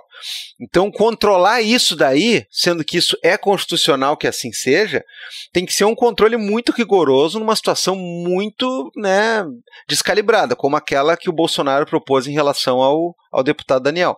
Agora, a questão da lei de anistia é uma questão de Congresso, e aí eu quero que, mesmo se vocês não concordarem integralmente com Madeira, né, como eu mesmo não concordo integralmente nesse ponto, eu gostaria que todo mundo aqui pensasse numa coisa que é justamente o seguinte: você tem uma possibilidade do Congresso fazer uma elaboração legislativa dessa monta, em razão dessa temática, e aí a resposta é simplesmente ir lá e dizer assim, não vale.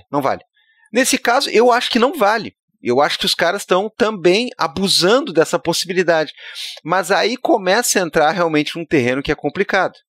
Porque tem coisas que, inclusive, a Constituição nos impõe como medidas que estão lá para fazer o equilíbrio entre poderes. O Judiciário tem a última palavra em muitos casos, porque assim o deve ser. Agora, não é simplesmente a gente abrir um portal onde absolutamente toda e qualquer coisa, que inclusive é competência, né, de outros poderes, ser questionada de plano, assim, realmente fica complicado.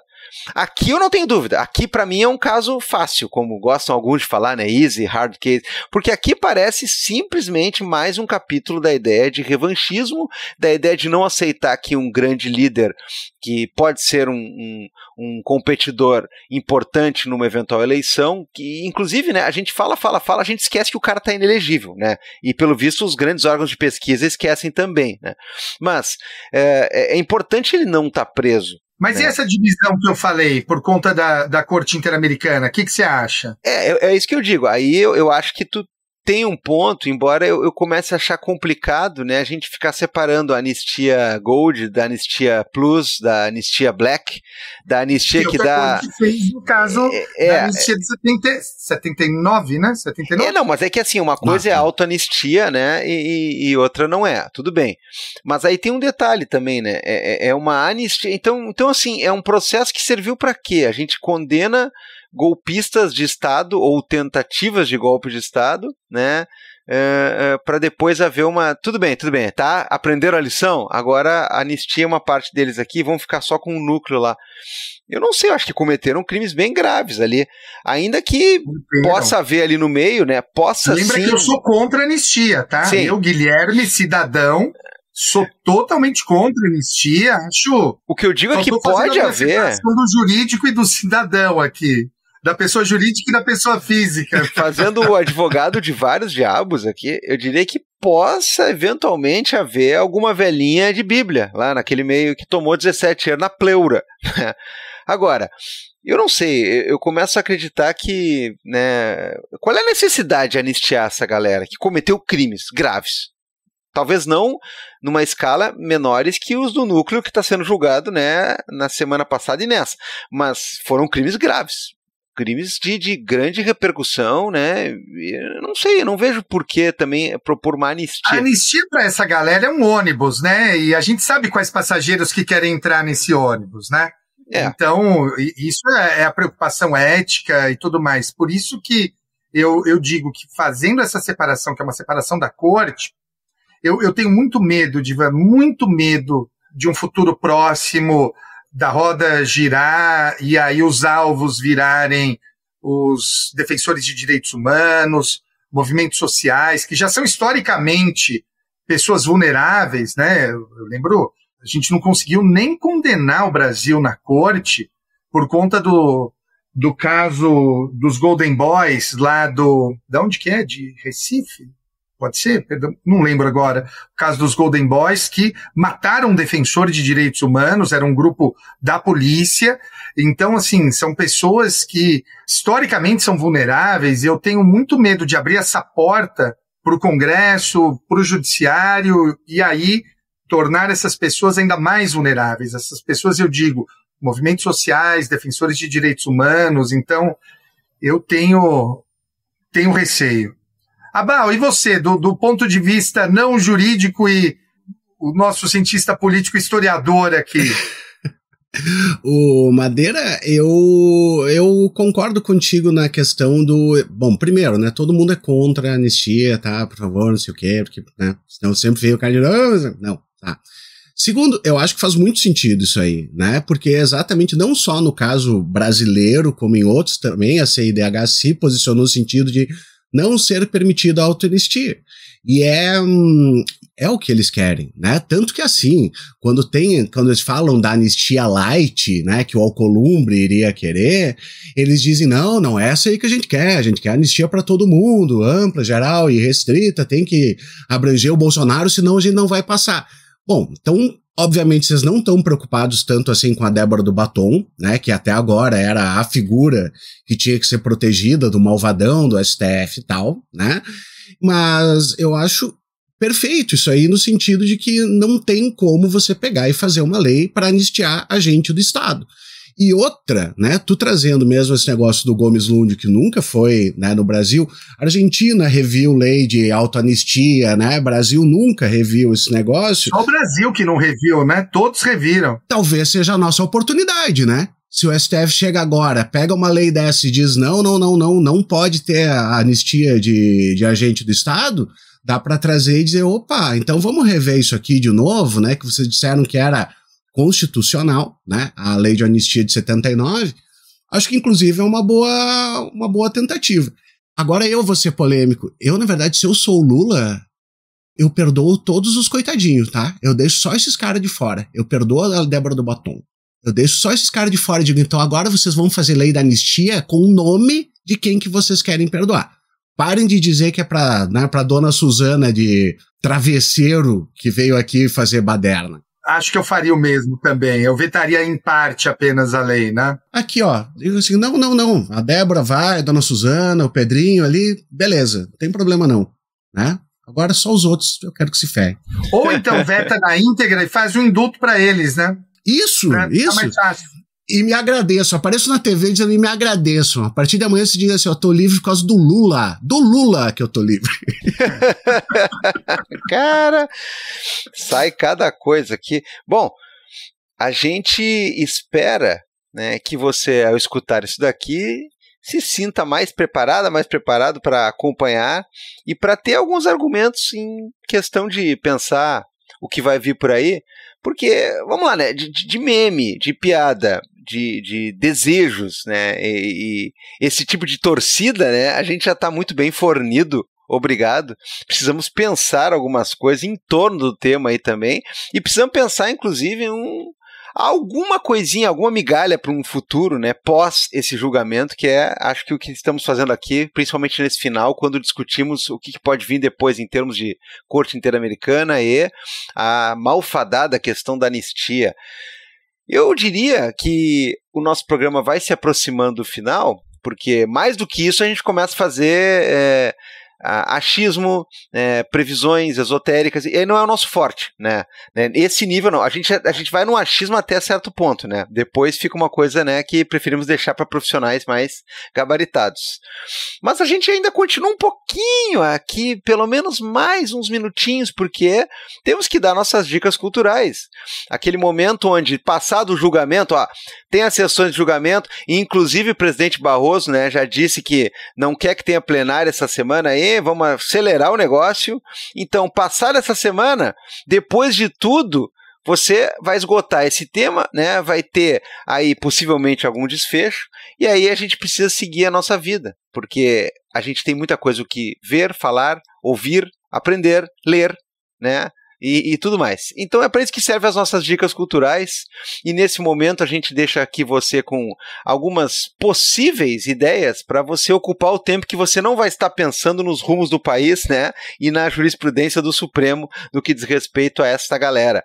Felipe, o que tem de dica aí, eventualmente, né, para chegou o final da semana, o cara não aguenta mais escutar ministro, nem nada, nem voto, nem peruca, e nada, não aguenta nada mais. Então, Divan, essa semana passada, que assim, eu peguei e engatei, eu vi uns 12 episódios do podcast lá do The Rest is History. Peguei uma série mais antiguinha que eles tinham feito e juntei com uma nova que eles estão lançando agora a respeito da Primeira Guerra Mundial, cara. E daí eu fiquei meio, né, assim, sabe quando tu volta num tema assim, e daí tu fica, poxa, tô muito interessado nisso aqui, e é muito bacana, né, cara, um negócio light, assim, Primeira Guerra Mundial, quase não morreu nada de gente, assim, negócio tranquilo, né. Mas assim, ó, é um evento que é muito importante, sempre tem esse negócio, né, Netflix, tudo, fica fazendo coisa de Segunda Guerra Mundial, e a Primeira Guerra Mundial foi punk pra caramba, assim, sabe, um negócio importantíssimo, né, uma formação do nosso contexto geopolítico, assim. E eu me lembrei de um livro que é muito bom, e eles citam muito no episódio, então assim, ó, se você quiser saber um pouquinho mais a respeito do que levou até a Primeira Guerra Mundial, que é uma folia, né, todo mundo é primo de todo mundo é amigo de todo mundo, e os embaixadores são umas figuras, né, cara, naquela época, assim. Teve um embaixador francês na Inglaterra, ele não falava uma palavra de inglês e ele sempre utilizava um tradutor para todas as palavras. Então, se chegava alguém do lado dele e dizia yes, ele olhava pro tradutor e o tradutor dizia oui? Né, porque o yes ele não podia falar porque ele ia se rebaixar, né, assim, eu só falo francês, não falo essa língua imunda aí de inglês. Que é o livro Sonâmbulos, cara, né? O Sonâmbulos, que ele é o livro do Christopher Clark. Ele é, eu acho, né, que eu tenha conhecimento, o melhor livro a respeito dessa questão de como é que se chegou ali. Ele é um petardo, assim, de 800 páginas, mas vale muito a pena para pegar todo esse momento anterior à Primeira Guerra Mundial, o que levou mesmo até ali, antes, né, do assassinato da banda Franz Ferdinand, que todo mundo sabe que foi como começou mesmo, né, a Primeira Guerra Mundial. Olha aí, cara, a banda Franz Ferdinand. Pior, o arquiduque. Eu adoro esse termo, né? O arquiduque. Porque não é só um duque, assim, é um outro negócio, assim, né, cara? Né? É um arquiduque, você pensa um cara... É sensacional. Os filhos dele lutaram contra Hitler, cara. Eles foram presos? Eles foram presos. E lutaram contra Hitler. Eles ficaram em campo de concentração e coisa, depois foram soltos. E o melhor de tudo foi que o seguinte, né? Depois de todo o negócio da queda do Império Austro-Húngaro e tal, os nobres perderam direito a algumas propriedades, etc e tal. E eles, como tinham sido retirado o título deles, eles ficaram com as propriedades, por causa que eles perderam o título de nobreza. Mas é uma história muito interessante. E o Franz Ferdinand mesmo, assim, era uma figura que todo mundo odiava ele, o imperador, na verdade, não gostava dele, odiava a mulher dele. Rolava uma fake news contra ele, contra a esposa. Eu li a biografia dele, eu achei sensacional. Ela não era tão nobre quanto precisava para ser casada com ele. E era muito bonito o relacionamento deles, assim, até a morte dos dois. É muito legal. Aí, ó, Madeira dizendo que é bacana essa história mesmo. E é bacana. Olha aí, tá duplamente avalizado aqui o negócio, né? Bom, eu vou de filme dessa vez. E, cara, eu vi um filme muito inusitado, desse que a gente descobre meio sem querer, assim, tá olhando uma lista, né? Aliás, tem todo, a gente já falou sobre isso em várias ocasiões, né? Tem um novo esporte, né? Que é você ficar passando nos streamings e nas coisinhas que tem por aí você acha um filme, você olha, vai marcar nos favoritos, aí já tem outros similares, você vai para outro e assim vai indo numa espécie de labirinto meio buraco do coelho, da Alice, e a gente não sabe mais onde estava, né? Tem que ir dando um voltar, assim, por 30 vezes para saber o que te levou até lá. E numa dessas eu achei um filme muito interessante, que a sinopse dele me chamou a atenção, e ele tinha aquela coisa do tipo assim, olha, foi exibido no prêmio do júri de Cannes, não sei o quê, e tudo mais. Não é um filme antigo, né? É um filme recente. O nome do filme é A Ilha dos Silvos. Ele é de 2019, né? E ele é um filme romeno, tá? Aí alguém vai dizer, puta, lá vem o Gabriel. Não, né? Ao contrário. Um filme, ele é romeno, ele é colorido, tá, pessoal? É 2019, né? Não é... E ele não tem aquela coisa, então aqueles filmes inexplicáveis, europeus, não, ao contrário, eu diria que é um policialzinho bem normal, assim, sabe, o pessoal deu um golpe, precisa pegar o dinheiro, mas tem mais gente interessada no dinheiro e mais gente interessada em prender a galera do golpe, e tem golpe dentro do golpe, coisa que qualquer filme policial aí de esquina, ele exibe. Agora, ele tem dois diferenciais, né? O primeiro, que ele é um filme romeno, e é muito interessante a língua romena, porque a gente esquece que ela é uma língua de raiz latina, né? Então eles falam uma frase, e é legal o cara ficar prestando atenção, sei lá, de 10 palavras, 8 são leste europeu e 2 parece português. Na ambulância. Porque almoçar. É umas coisas muito, muito engraçadas, assim, cara, é muito engraçado. E esse filme tem uma peculiaridade que isso aí não é nenhum spoiler nem nada, né? Mas é o que me chamou a atenção na sinopse e no trailer e depois no filme. Tem uma parte da gangue essa que quer reaver, né, libertar um cara lá para reaver um dinheiro, que eles decidem se comunicar a partir de um linguajar que existe numa das ilhas do arquipélago das Canárias, que é uma língua desenvolvida no local, que é via assovios. Então, um dos caras vai pra lá, ele tem que aprender com a galera local como é que é a língua dos assovios, que daí você se comunica fazendo um tipo de assovio que parece uma coisa ambiente, parece uma coisa de pássaro, mas na verdade é uma comunicação, porque eles não querem ficar em telefone, em mensagem, se mandando mensagem para ser rastreado. Então o cara tá parado dentro de casa, tal, numa janela, ou coisa parecida, vem aquele barulho que parece um passarinho ao redor, mas na verdade é a comunicação. E quando eles fazem isso no filme é um barato, porque eu vi com legenda, né? Então o cara tá aprendendo e a mulher tá ensinando assim, eu vou te chamar e vou falar tal coisa. Aí ela faz... É engraçado porque o cara lê a legenda e consegue escutar direitinho o que ela tá assoviando, porque é exatamente aquilo. Então chega uma hora no filme que tu aprende. Assim, cara, é muito engraçado. É muito engraçado mesmo. E é diferente, né, pessoal? Policial é sempre aquela coisa, não sei o que, tá, mesma cidade, mesmo clima. Não, cara, uma trama ali que envolve uma série de coisas a mais numa outra língua, né? Eu acho que vale a pena dar uma chance às vezes, né? E tu tem que tentar tirar alguma coisa de inusitado desses filmes, né? Porque senão fica todos a mesma coisa, né? O tempo todo em relação ao mesmo material, né? Então a Ilha dos Silvos, ele tem algumas questões ali. Alguém tentou assim, ó, e se a gente fizesse uma coisa assim, ó? Aí na sala do roteiro todo mundo se olhou e disse assim, toca a ficha aí, porque, né? Enfim. A Ilha dos Silvas. Eu pensei que tu ia indicar o Fórmula 1 lá, que é o Dias de Trovão com propaganda Qatari, né? Mas não... Cara, é que assim, eu achei legal o Fórmula 1, tá? Não tá nem perto de ser aquele Rush, né? De 2013. Aquilo é um filmaço. Aquilo é um filmaço. É muito bom. Assim, ó, eu sou um cidadão que possivelmente... também é bom. Pô, Dias de Trovão também. Só que tu não precisa fazer outro, né? Eles fizeram um Dias de Trovão, só que na Fórmula 1... com um monte de propaganda, só isso. Eu só queria deixar claro, eu sou um dos cidadãos que mais tem ojeriza automobilismo, assim, eu não vejo nenhuma graça. E alguns desses filmes são os meus preferidos, cara. O Rush, aquele, assim, eu me emociono com aquele filme. Então tu ficou mais simpático com a ideia? Não fiquei, odeio. Né? Eu não assisti nenhuma corrida depois disso. E eu achei, eu não assisti nenhuma corrida depois daquilo. Aí eu achei que esse da Fórmula 1, né, ia me dar aquele clima, porque ele foi filmado intensamente durante o circuito, né, aparecem pilotos, eles estão ambientados nas corridas de verdade e tal. Cara, eu achei só um filme cinemão, pipoca, divertidão, assim. Mas... A edição é muito boa. É super legal. É um negócio que te deixa... Só que, 2h40, sei lá, pra que isso?